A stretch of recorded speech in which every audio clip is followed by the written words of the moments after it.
నమస్తే. ఏదైతే దీనికి సంబంధించి 10 మంది ఎమ్మెల్యేలు కాంగ్రెస్ పార్టీలో చేరారు. 2023 జరిగినటువంటి అసెంబ్లీ ఎన్నికల్లో బీఆర్ఎస్ పార్టీ బీఫామ్ ద్వారా గెలిచినటువంటి ఎమ్మెల్యేలు 10 మంది కూడా కాంగ్రెస్ పార్టీ అధికారంలోకి రావడంతో కాంగ్రెస్ పార్టీలో చేరారు, కండువలు కప్పుకున్నారు అని చెప్పేసి దీనికి సంబంధించి కేటీఆర్ కావచ్చు, బీఆర్ఎస్ పార్టీలో ఉన్నట్టు కేటీఆర్ కావచ్చు, అలాగే బీజేపీ పార్టీలో ఉన్నట్టు ఏలేటి మహేశ్వర్ రెడ్డి కావచ్చు, వీళ్ళంతా పెద్ద ఎత్తున కోర్టును ఆశ్రయించి హైకోర్టులో దీనికి సంబంధించి పిటిషన్ కూడా వేశారు. వీళ్ళు పార్టీ మారారు, ఖచ్చితంగా వీళ్ళని పార్టీ నుంచి తీసివేయాలి, లేకపోతే వీళ్ళను ఖచ్చితంగా మళ్ళీ ఉప ఎన్నికలు వచ్చే విధంగా వీళ్ళు రాజీనామా చేయాలి ఖచ్చితంగా. ఎందుకంటే ఒక పార్టీ నుంచి బీఫామ్ నుంచి గెలిచినటువంటి వ్యక్తులు మళ్ళీ వేరే పార్టీలోకి వెళ్ళి అక్కడ ఏదైతే నియోజకవర్గంలో ఉన్న ప్రజలందరినీ కూడా ఇబ్బందులు పెట్టే పరిస్థితి ఉంది కాబట్టి, ఎందుకంటే గ్రామీణ ప్రాంతాల్లో ఉన్న ప్రజలు ఈ పార్టీ వ్యక్తి అయితే మాకు అభివృద్ధి జరుగుతుందని చెప్పి గెలిపిస్తే వాళ్ళు మళ్ళీ వేరే పార్టీకి వెళ్ళడం వల్ల కూడా అక్కడ వాళ్ళ ఓటు హక్కును కూడా హరించే విధంగా జరుగుతూ ఉంది. కాబట్టి ఖచ్చితంగా ఏదైతే పార్టీ మారినటువంటి ఎమ్మెల్యేలంతా కూడా ఖచ్చితంగా అనర్హత వేటు వేయాలి అని చెప్పేసి కూడా స్పీకర్ని కూడా కోరిన పరిస్థితి. అలాగే సుప్రీంకోర్టు కూడా ఎన్నో గత అసెంబ్లీ ఎన్నికలు జరిగిపోయినప్పటి నుంచి కూడా ఇప్పటికీ కాంగ్రెస్ పార్టీ అధికారంలోకి వచ్చినప్పటి నుంచి ఇప్పటికి కూడా విచారణ జరుగుతోంది. దీనికి సంబంధించి 10 మంది ఎమ్మెల్యేలపై కూడా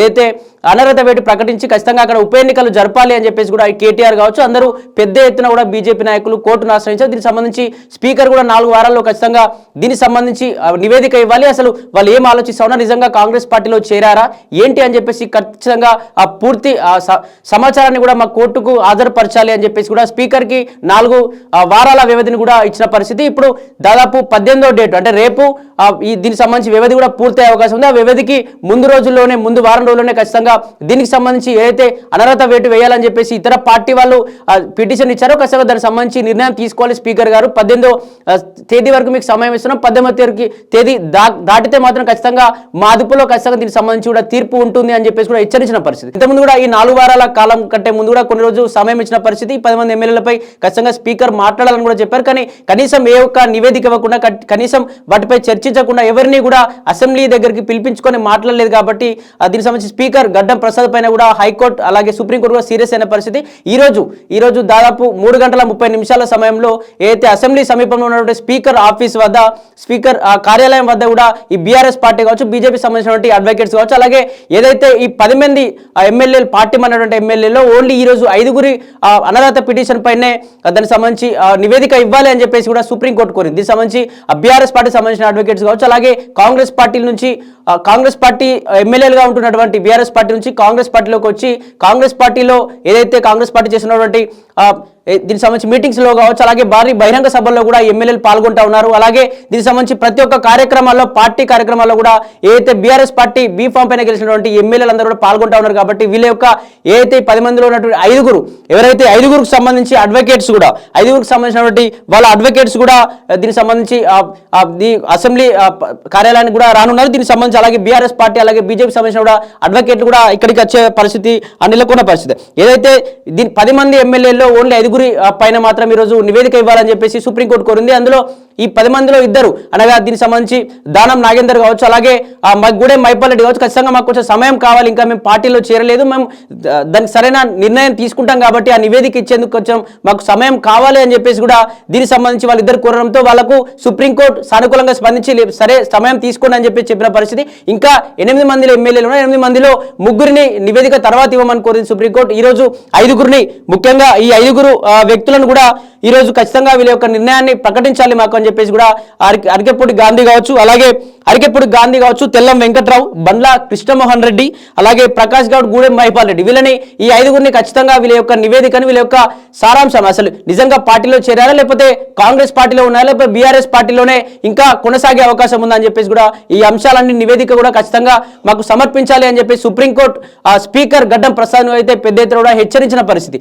ఇప్పటికే 18వ డేటు లాస్ట్గా ఇస్తా ఉన్నాం. 18వ డేటు లోపేమో ఖచ్చితంగా వీళ్ళపైన ఒక నిర్ణయాన్ని ఇవ్వాలి. నిర్ణయాన్ని తీసుకున్న తర్వాత మేము దానిపై ఖచ్చితంగా అనుకూలంగా స్పందిస్తామా, లేకపోతే ఖచ్చితంగా ఈ నివేదికని పరిశీలించి తీర్పిచ్చిన తర్వాత కూడా ఒకవేళ ఉప ఎన్నికలు వస్తాయా ఏంటి అని చెప్పేసి కూడా తీవ్ర ఉత్కంఠ కూడా నెలకొన్న పరిస్థితి.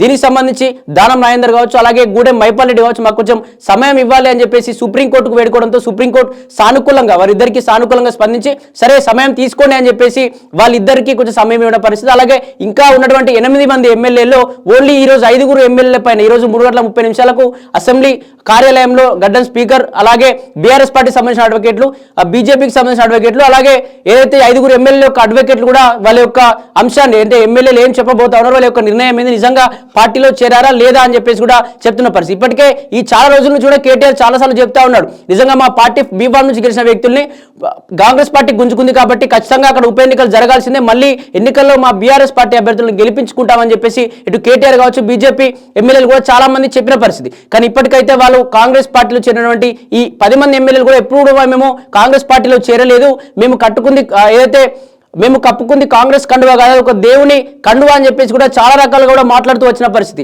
కానీ అంత చెప్తూ కూడా కాంగ్రెస్ పార్టీ సంబంధించిన బహిరంగ సభల్లో, కాంగ్రెస్ పార్టీ చేసినటువంటి మీటింగ్లలో రేవంత్ రెడ్డి వచ్చే సందర్భాల్లో ప్రతి దగ్గర కూడా వాళ్ళ ఫోటోలు కనిపిస్తూ ఉన్నాయి, వాళ్ళ వీడియోలు కనిపిస్తూ ఉన్నాయి. కాబట్టి వాళ్ళు ఖచ్చితంగా కాంగ్రెస్ పార్టీలోనే ఉన్నారు, కాంగ్రెస్ పార్టీ కండువా తీసుకొని రేవంత్ రెడ్డి వాళ్ళందరినీ గుంజుకునే ప్రయత్నం చేశాడని చెప్పేసి బీఆర్ఎస్ పార్టీ శ్రేణులు అయితే పెద్ద ఎత్తున కూడా దీనికి సంబంధించి మాట్లాడుతూ ఉన్న పరిస్థితి. మరి ఈ రోజు అయితే 3:30 అసెంబ్లీలో ఇక ఏం జరగబోతోంది, అడ్వకేట్ల సమావేశంలో కావచ్చు, అలాగే వీళ్ళందరి దగ్గర అసలు ఎటువంటి నివేదిక వచ్చే అవకాశం ఉంది, నిజంగా కాంగ్రెస్ పార్టీలోనే ఉన్నారా లేకపోతే మళ్ళీ బీఆర్ఎస్ పార్టీలోనే దీనికి సంబంధించి ప్రొసీడ్ అయ్యే అవకాశం ఉంది. ఇప్పటికే కేటీఆర్ కూడా చాలాసార్లు చెప్పిన పరిస్థితి, వీళ్ళు కాంగ్రెస్ పార్టీలోకి వెళ్ళారు కాబట్టి వీళ్ళు ఎవరిని ఈ 10 మంది ఎమ్మెల్యేలని మేము మా పార్టీ నుంచి బహిష్కరిస్తా ఉన్నాం, ఏ ఒక్కరికి కూడా మా బీఆర్ఎస్ పార్టీలోకి సచ్చినా వీళ్ళు ఎవరిని తీసుకోము అని చెప్పేసి కూడా చెప్పిన పరిస్థితి. మరి వాళ్ళ భవిష్యత్ ఏంటి, వాళ్ళ రాజకీయ భవిష్యత్ ఏ విధంగా ఉండబోతుంది, మరి కాంగ్రెస్ పార్టీలోనే ఉంటే మళ్ళీ ఉప ఎన్నికల్లో నిజంగా ఏదైతే ఈ 10 నియోజకవర్గాల్లో ఉప ఎన్నికలు వస్తే మళ్ళీ అక్కడ కాంగ్రెస్ పార్టీ అభ్యర్థులు పోటీ చేసే అవకాశం ఉందా, లేకపోతే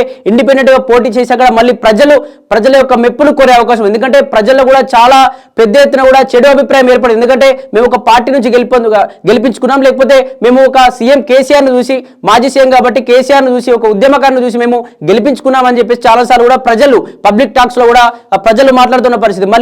మళ్ళీ పార్టీ మారతారేమో అనే భయంతో వాళ్ళని గెలిపొందే అవకాశం ఉందా, లేకపోతే వాళ్ళ యొక్క రాజకీయ జీవితం క్లోజ్ అయిపోయినట్టనా, అసలు ప్రజలు ఎటువంటి నిర్ణయాలు తీసుకునే అవకాశం ఉంది అని చెప్పేసి ఈ అయితే అసెంబ్లీలో జరిగేటువంటి 3:30 అసెంబ్లీలో జరిగేటువంటి ఈ నివేదికలు ఏదైతే అనర్హత పిటిషన్ పై జరిగే ఆ నివేదికలో అసలు ఏం జరగబోతోంది, అసలు ఉప ఎన్నికలు రాబోతా ఉన్నాయా ఏంటి అని చెప్పేసి కూడా మరి కాసేపట్లో తెలిసే అవకాశం ఉంది.